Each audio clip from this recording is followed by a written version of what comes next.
my name is Hannah and welcome back to my channel. In today's video, we're going to look at auditing, and this is a date with Miss Hannah. Thank you for watching my videos. Stay tuned till the end.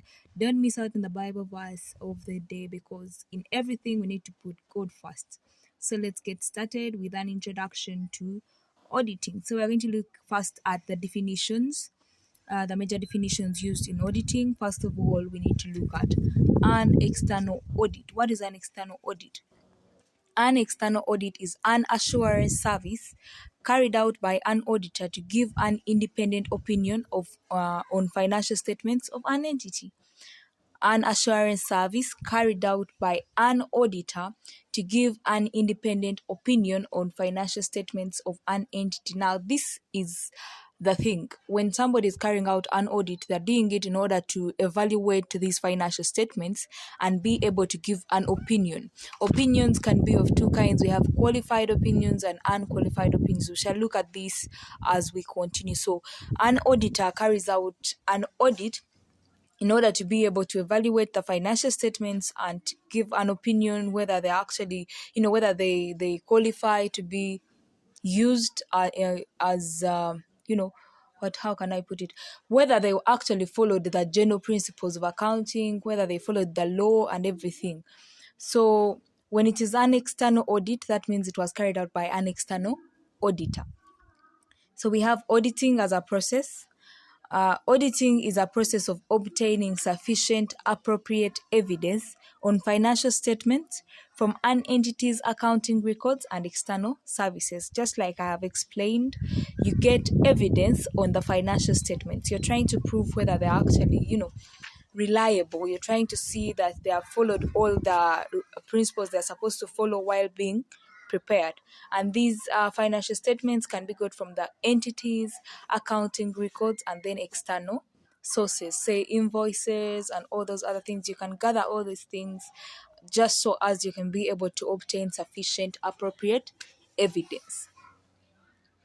Then we have an auditor. An auditor gives an independent opinion on the financial statements in an audit report. So after evaluating the financial statements, your opinion is going to be given in the audit report. The audit report provides assurance on whether the financial statements are free from material misstatements and errors. An auditor must be competent and independent of the entity audited. What do they mean by independent of the entity audited? You cannot have an auditor who is also a shareholder, evaluating the company. Obviously, they are going to evaluate in their favor. So you don't need an auditor who is, entangled with the entity. You need one who is independent of the entity that is being audited. Then we have applicable financial reporting standards. So which financial reporting standards do they use when auditing? We have the International Financial Reporting Standard, the IFRSs. These are used for the private sector. And then for the public sector, we have the IPSAs, also known as the International Public Sector Accounting Standard. So if you've done advanced accounting 3, you've basically heard of the IFRSs, but maybe you had just not come across the IPSAs. So the IPSAs are basically for auditing. Then we have the applicable law. Which law is applicable when, like I said, when we are evaluating the financial statements, we check to see, are they coordinating with the general accounting principles, with the law and all. So what is that applicable law in auditing?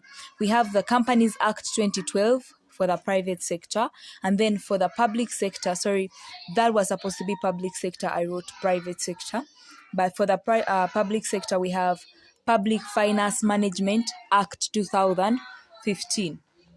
I'm sorry for any background noise. I'm kind of in a noisy place next to a school, so I'm really sorry. But that is it for today. Thank you for watching. Like, share, and subscribe. Our next video is going to be on the differences between auditing and accounting. So be sure to subscribe so that you don't miss it out, and hit the notification bell. Thank you.